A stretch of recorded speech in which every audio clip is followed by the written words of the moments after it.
Joined here on the show by prominent criminal defense attorney who is a winner at a very high level. She is my friend. We welcome to the show Attorney Diana M. Tennis. Hello, Attorney. How are you? I'm good. Thanks, Don.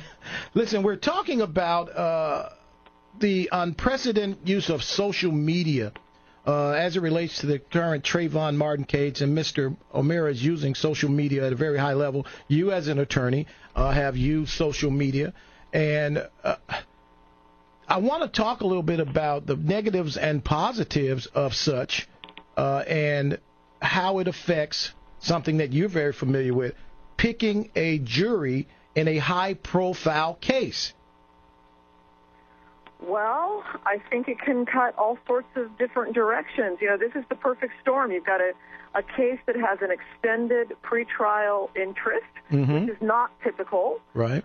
You also have a case that isn't a whodunit. So it's not like you could come out a year ahead of a trial on a whodunit and really make use of social media. This was meant for and built for a self-defense case. And so I think the initial thought was, a lot of negative stuff has come out, and we want to even the playing field. And we want to come out with some points that the public doesn't have because the police department did such an abysmal job at the front end of defending their own actions. I mean, it was really a PR debacle. It was Absolutely. a debacle. Absolutely. So I think the initial thought was level the playing field, and and it's morphed from there. And whether it's morphed beyond to some sort of backlash, whether it's gone too far to the point that you're going to be tainting a jury or maybe having people unhappy with how much you've used social media, I don't know. But this is unprecedented. I've never seen anything like it, and it may be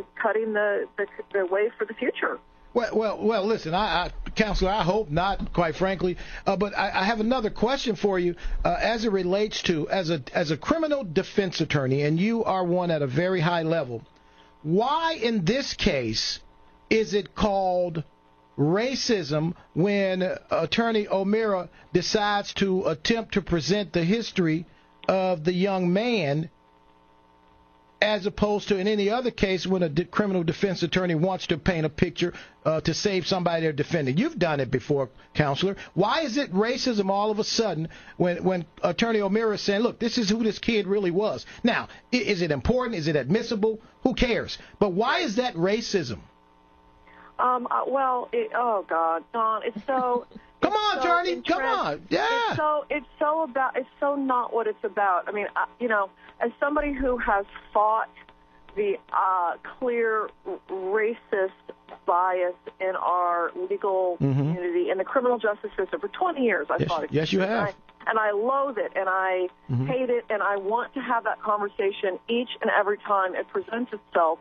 But Mark O'Meara did not create the context of racism in this case. He did not. He didn't. That narrative. No. He came on the scene, and it was already a racist story, a story about racism. I think, all told, it is unlikely that racism will actually be a player in the courtroom.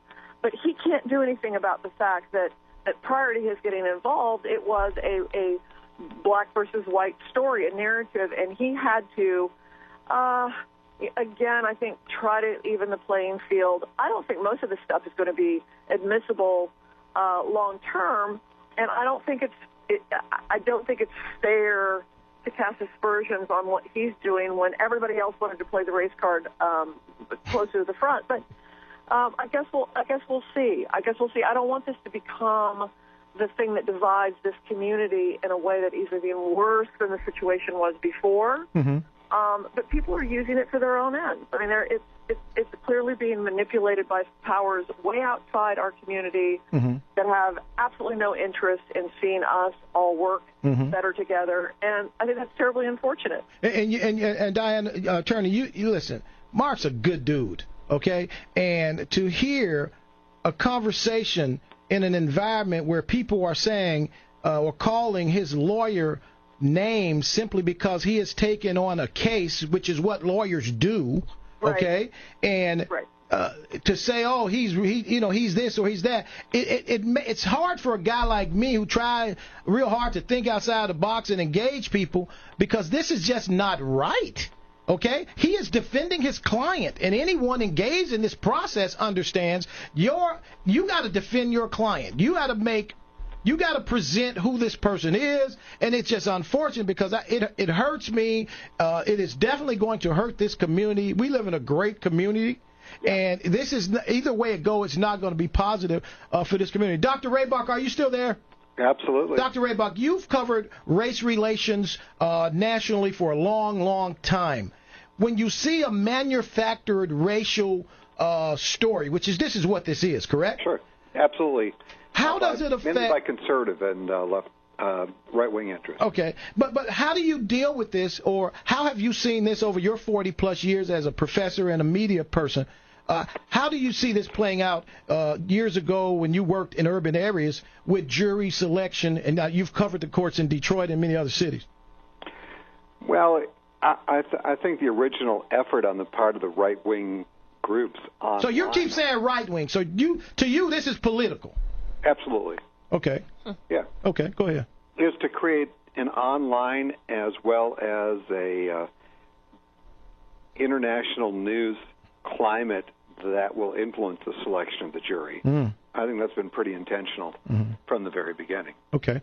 Otherwise, there wouldn't be much involvement altogether. Attorney, you have picked juries in Seminole County, Florida, and you've done it for a long time. You know the makeup of the jury in Seminole County, Florida better than anybody. This is what you do. How difficult is it going to be to pick a jury under these circumstances? Well, this case is topsy-turvy, and I don't think our usual labels of right-wing, left-wing, conservative, liberal, they actually are all kind of messed up in this one. Yeah. I think if Mark O'Meara were worried for a split second that he could not get a jury that was open-minded to his client's position, we would have dealt with a motion for a change of venue. I think you're not going to go anywhere in the state of Florida that people are not going to have been exposed. Mm-hmm.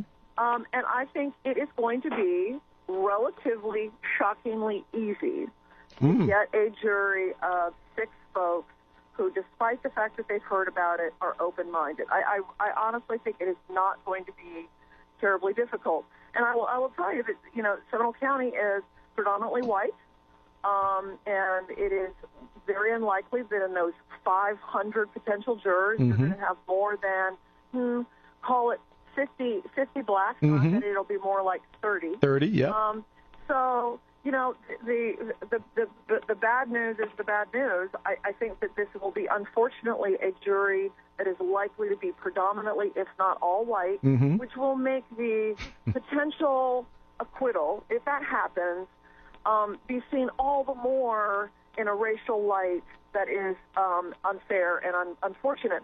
But there's no way to change that, Don. It's not like you It's demographics. For this case, we're going to move all of the blacks in the big group of 500 to the front, and we're going to pick from them first so that everybody feels better about it. There's no way to do that. It's impossible. It's just so I think it is just terribly likely to be a very white jury, and that will lead the community to thinking whatever it thinks when the dust. Okay. Attorney, I wanted to also mention, since we're talking about demographics and picking the jury, how do you feel about the fact that the Gallup poll did a survey, and the percentage of black people who closely follow this case is extremely high, whereas the percentage of white people who follow this case has been extremely low? So how does that play, or does it play at all, into the perception of the people who will be pooled for this jury? Oh, it totally makes a difference, because at this point, the judge isn't going to kick off people who say they've heard of it, because everybody on the planet has heard of it. Absolutely. But as soon as they say they've followed it closely, they have thoughts about it, they have beliefs because of what they've seen, they have strong feelings. Anything that they say that would put a reasonable doubt on their ability to be fair and impartial means they get gone. And that means you're even less likely to have a black. On your Absolutely. final jury. Yeah. It's terribly unfortunate because that is going to leave an obvious feeling that this was some sort of racial verdict, and that's not what we want. That's not what anybody in this community wants. And it goes back to my conversation, Attorney, of when I talked about when the national activists show up, they bring attention, but they also bring division, because the people who make up Seminole County and Seminole County's jury pool are going to be people that in many cases were turned off by the national activists showing up. And that's the challenge. Well, and not only that, Attorney, but don't you also think that the fact that we've made it about race it's really a disservice to actually seeking justice in this case? Well, sure. Or the perception that we've obtained justice in this case. Absolutely. And it does a disservice to all the really legitimate problems we have with racial bias in our system. Yes. I mean, from everything from eyewitness identifications to cop bias, sentencing bias, to arrest bias, to powder versus crack. Absolutely. There's a million legitimate racial discussions that I am dying to have. It just kills me that we have to do it in a case that really doesn't seem to rise to that level.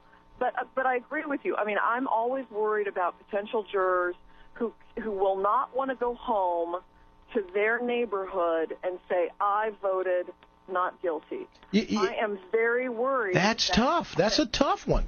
That is a tough one. Yeah. How do you hold it against folks who believe, rightfully so, that they've been on the losing end of the criminal justice scorecard for a millennium? How do you not have them go, you know what, I'm just going to take one for the team, and I'm going to be able to go home and say to my people, I tried to make it right. Attorney, we're going to take a quick break. We're going to take a quick break. When we come back, our guest, Attorney Diana Tennis, and, of course, Dr. Ken Raybach. You're listening to The Don Miller Show. We'll be back in a moment. Hello, everybody. Welcome back to another edition of The Don Miller Show. Our guest tonight, Dr. Ken Raybach, Professor of Journalism, and, of course, Attorney Diana Tennis. Very prominent attorney. She knows exactly what she's talking about. Attorney, before we went to break, you said something that I've been singing and preaching about on this show for a long time, and that is the disparity, the real crisis of crack versus powder. Yeah. And there are more black men incarcerated in America's prisons for that than anything else. But there are no marches, and Sharpton and those guys won't get involved in that. Right. And that is why I see this situation as all about hype. So I am concerned that Mr. Zimmerman, no matter what the outcome, and you just mentioned, he could end up being a casualty of conflict. You can have people just say, look, I ain't want nothing to do with this. Let's just get this over with. I got to go back to my neighborhood. I don't ever want to find out that I was on this jury. I don't want to riot in Seminole County. I live here. I go to jail, man. No matter what your case is, go to jail. Correct? I agree with that. Yeah. We can see that. I totally agree with that. It's like, what is the easy solution for anger? Fixing sentencing disparity is a difficult, entrenched, legislative problem. I mean, try getting anything done in any state legislature, not just our own, versus pull the trigger, so to speak, on the white guy who is a bonehead and an idiot at the very least, and maybe a murderer, and maybe is enough. I mean, maybe shouldn't be enough. It's supposed to be beyond a reasonable doubt. But I think it would be very tempting to take your local justice back and get the one thing that you can. I that would be very tempting to a lot of people. Go ahead, Doc. That would be your only comment. Dr. Raybach. Yes. Go ahead. Hello? Yes. Okay, you were saying something. No, before the program concludes, I wanted to get back to the topic of what actually causes a riot to build, and what the raw materials are that contribute to that. Okay, well, we're going to wrap up real quick the legal conversation and her thoughts. Because she is presenting an interesting conversation. And Attorney, one thing about you are, and that's why I appreciate you, you're pretty unfiltered in terms of your opinion. And you see, just as I see, the the significant disparity as it relates to the relationship with cops in America and black folk, or the perception of that relationship. I know for a fact that it ain't no love there, okay? You also understand, as someone who's practiced in the courthouse in Seminole County, the relationship and the horrible position that the Sanford Police Department has been in for a long, long time. So there were a lot of balls dropped, and I think if the anger is at anybody, it should be at the Sanford Police Department. Yet they seem to be getting a pass on this. Well, God darn it, Don, don't make me defend. I know, but for gosh sakes, I think that the biggest crime committed by Sanford PD was one of horrific stupidity and PR. Yes. I think they genuinely tried to follow that law, as convoluted as that immunity statute is. It's absolutely ridiculous. And I think at some point, either charges would have been brought or weren't. And I can't believe I'm saying this publicly, but I think that the state attorney's office threw them under the bus. Absolutely. By not supporting their decision to go slow and investigate, and not. Because otherwise, if they'd rushed to judgment, and that's what they usually do. That's why I can't believe I'm saying this. They would have arrested first, asked questions later, and then when the lawsuit came, we would have all been saying, "Why are we paying a lawsuit, Sanford PD? Why didn't you follow the immunity statute?" So they were in a catch-22. Absolutely. It was a horrible PR. It was a debacle, and I feel for them.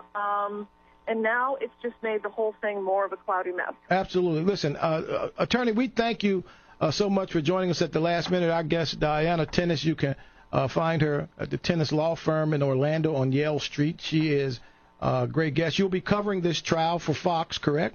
I will, every day. Every day, so you can tune in and to watch her, and she will be providing, quite frankly, unfiltered conversation, and she is a legal scholar. So, Diana, thank you so much for joining us. We'll talk to you soon. Thank you. Pleasure. Absolutely. Thank you. Diana Tennis, attorney at law. Our guest is also